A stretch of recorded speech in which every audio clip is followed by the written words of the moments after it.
Good morning, I'm Willie Pelser and this is your Harvard House Money Morsel.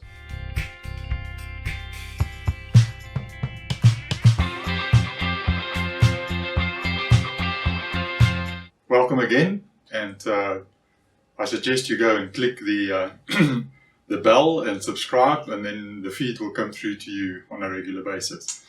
So I'm sitting again this morning with Michael Porter. Morning, Willie. Michael, we're playing a bit of volatility chess here because every week we've got different positions in chess here. So, but back to the market. Just want to get your sentiment on some comments that the Federal Reserve made.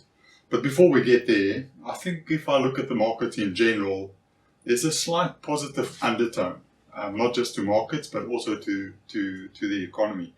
And that's on a global basis. But what was interesting in the Fed's announcement on Wednesday, he came out and said the next move will not be a hike. Now, we've been sitting with the scenario of we're waiting for a cut. So that was actually a very interesting comment to make, given the circumstances in the markets. Your views? Yeah, absolutely, Billy. As we've said all along, I mean, the markets are pricing in a rate cut. And yet I think we've been probably talking for 2 months now that the data is just not supporting that, you know. So the economy is a little bit stronger, inflation's a little bit higher. It doesn't help what's happening in the Gulf around oil prices and things like that. And so, yes, the Federal Reserve has a meeting, and Powell says, well, I don't think we're going to hike, but we're not cutting. Yeah, Billy, we've also probably been saying for 2 months now that probably the biggest risk for this year is that we don't get any cuts at all. So it is reassuring that we're not going to get another hike, because that would really throw the cat amongst the pigeons in markets. But I think that the risk on rate cuts is getting pushed out. And we were just talking internally last week or the week before, you know, the Federal Reserve meets in July. There's got an opportunity to possibly cut then. The next meeting after that is towards the end of September. Yes. Now, that's only 5 weeks before the US election. So are they really going to cut that close to an election? So if they don't cut in July, the window they can cut in November or December, but I mean, the year is largely gone. So the window is closing on the potential timing for a rate cut. Yeah. I think the security in this comment is actually, yes, we are at the peak of interest rates. But the concern is that I think globally inflation is just hanging in tight, if we can call it that way. And as you say, the Gulf and things are just adding to that scenario. So, it becomes not so much a political game, but it becomes a central bank game as to, you know, we don't want to be seen. It's a global year of elections. We don't want to be seen as doing stuff to advance sort of the outcome of elections type of thing. Yeah, so absolutely.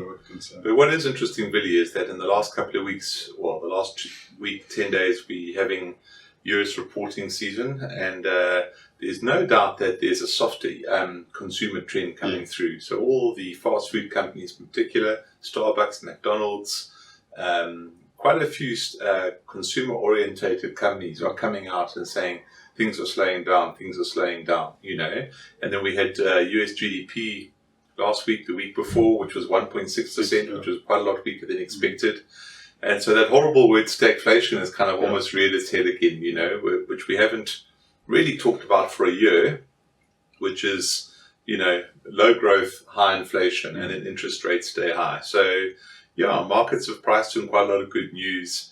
I think there's probably room to be a little bit more circumspect and just be a little bit more cautious. But actually, locally, things are actually looking up a little bit. And how does the Fed's view really change your view on the local rate trajectory? Yeah, Michael, I think it's playing into the same hands in the sense we were expecting.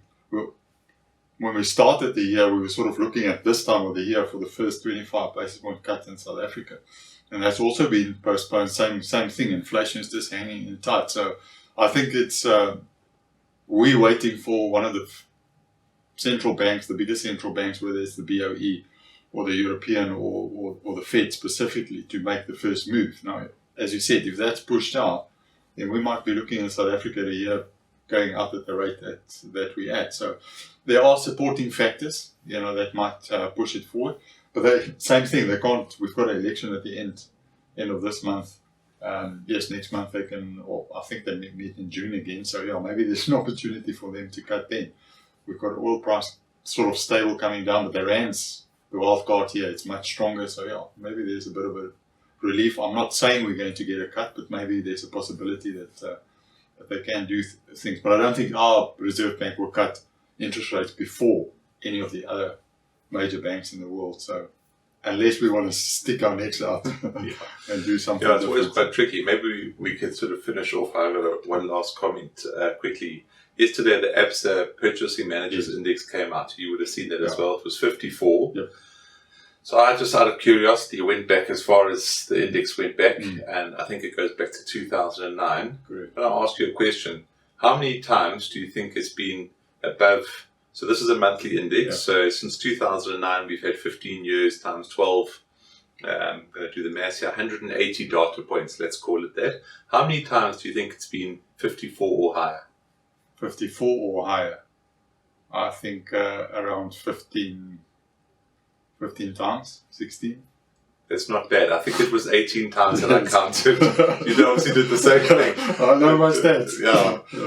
So I think it's just interesting, that maybe you can really see the benefit of no load shedding coming through. And it's not to say that everything's hunky-dory down here, but often in financial markets, it's the base that you're building from, and it's the growth. We know that the base is really weak and growth has to be so much higher. But every journey starts with a small step sometimes, So it's just interesting. So Michael, thank you for that. Let's hope that all over the world the statistics will turn quickly.